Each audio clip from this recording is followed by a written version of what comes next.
Big Scream is a hugely successful community event every year. But I think this year was obviously more important than most because of the impact of COVID and the COVID restrictions. In these times, people feel isolated and socially excluded as it is. I think this year was really important for the Big Scream to develop some sort of plan to motivate the community that things can still happen, although a lot has stopped in the last 6 months. This year more than ever, I thought it was so important that the Halloween event went ahead.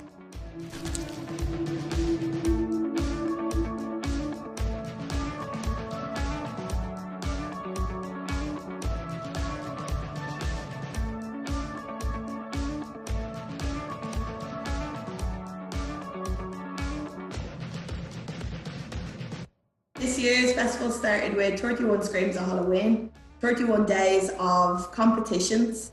It was all run online, from toilet roll, keepy uppies to makeup competitions. It was brilliant. It was good to see people engaging online constantly, hearing young people when they won to go off and collect their prize.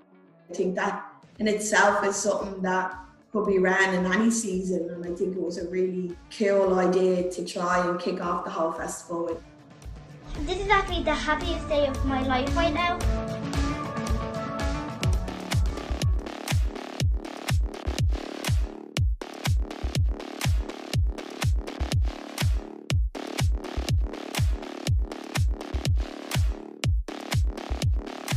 They had great fun doing the creative workshops, and it really gave them a kind of a focus, especially coming back after the summer and going back into school and things being so different for them. It kind of just gave them an outlet that was fun, but had still a strong sense of community, that everyone was involved in this. From a BYC perspective, it's very important for us to be part of a collective approach, because it just brings services and it brings young people together that wouldn't normally mix together.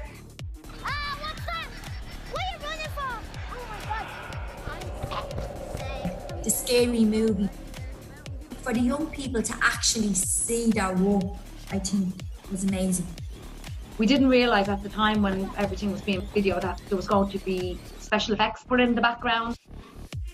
So when they were saying their lines, in particular Graham, you're thinking to yourself, he looks a bit silly here, but when you see the final result, it was amazing. Gave a little bit of a boost to that group in particular, and especially that age group, because it's very limited the amount of things that they can get involved in when it comes to activities outside of their home and outside of the programme.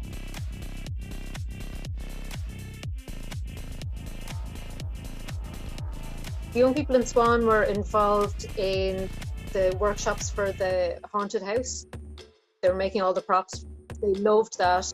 Especially the haunted house, they really enjoyed using their imagination to create room for the haunted house to scare people, and they were very proud at the end of it to see what they actually made.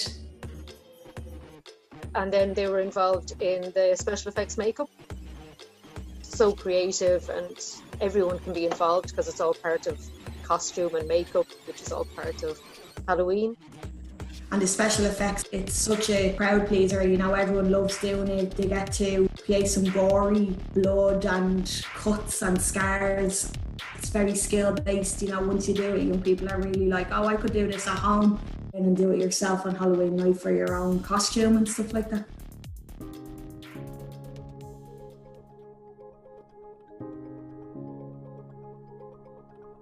The Halloween Fest this year was very different, but very needed. For Casper, it worked really well. Halloween packs were great. For us, arts and crafts are very important because children, it enables them to use their imagination, it enables them to develop, their fine motor skills, but it also gives them an opportunity to interact with other children because they're all in their own bubbles. Arts and crafts are important because you get a sense of self-satisfaction when you have made something. That's yours. That's you producing what's in your imagination.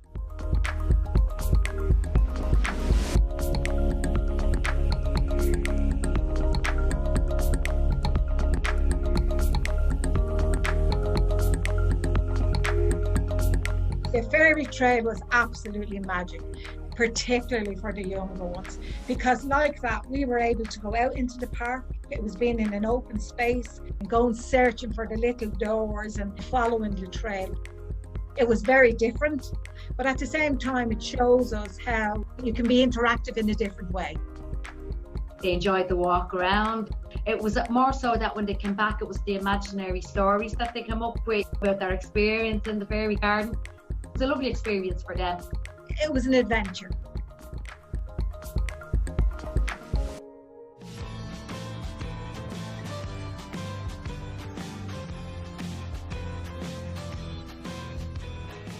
Welcome to Transylvania. My name is Count Dracula. We did the Zoom Dracula with all of them, but particularly for the older kids. They absolutely loved the spookiness of it, while you're afraid but you're excited.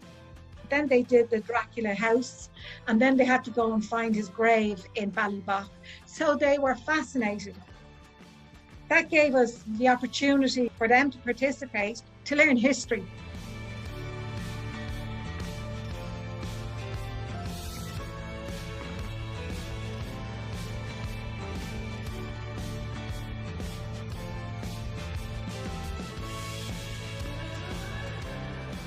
There was a good buzz to kind of figure out where the fangs were or what it meant.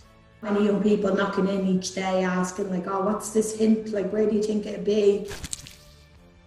And they were going around getting the vampire fangs, and we did our young people that done the scavenger hunt and stuff like that.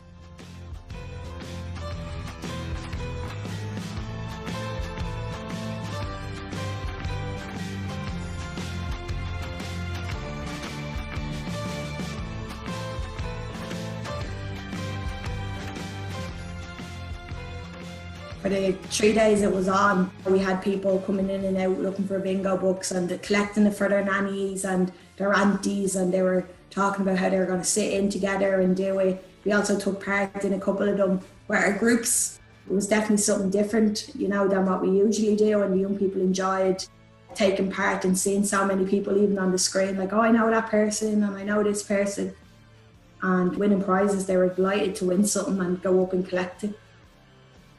I tried the Halloween bingo 2 nights. The first night I was overwhelmed because I've never played bingo before. So I spent the first half hour, I suppose, laughing at the fact that so many kids were in and kept on asking for Dracula to slow down and could repeat the numbers, and that was very good.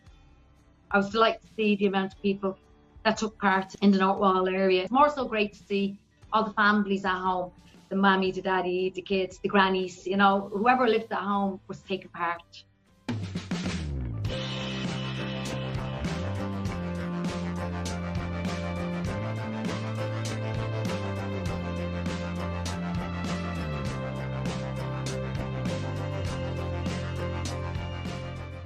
On Halloween night, I joined 2 teams of people who went out on 2 crazy minibuses around the area and interacted with people and gave away chocolate. The buses that we went out in, that was amazing. Like, who would have thought we would have been able to socially distance, trick or treat for children who were probably feeling a lot of upset and deflated almost that they couldn't go trick or treat because it's a huge part of Halloween, and to be able to see little children's faces when they're dressed up receiving chocolate, and it was just great. We were on the second bus. We were kind of like the foot soldiers. If we didn't see a group, we'd run and look for the group. We'd get the group to come out, make a bit of noise. We went into some of the estates and people came out to us, and it was the best fun ever. We got so many smiles. Everybody seemed to be particularly happy. Just to have any interaction with anybody, and it was just a wonderful experience. They came out, we danced, we had a bit of crack, delighted to get the sweets. Just loving the fact that there was this music pumping in the middle of the street, just out of nowhere, you know. I think we should actually do it even next year, even if we have the big event on the street. It was just a great thing. People really appreciated the effort that we went to. I think the atmosphere on Halloween night was deadly, being able to be on the bus and to drive around to the known areas to celebrate Halloween, I suppose.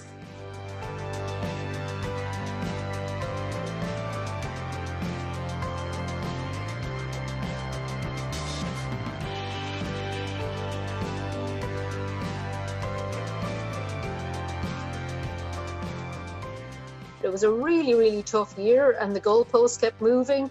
But I think there was such a strong sense of commitment from the team and everyone organising it that they wanted something for the community. So whatever it was going to be, we'd adapt. That was a great feeling, I think. At the end of the day, it was all the organisations coming together, each community. And I suppose with the help and support of the NEIC and all the funding, sure, it made it a great year. What would have been an otherwise boring Halloween night.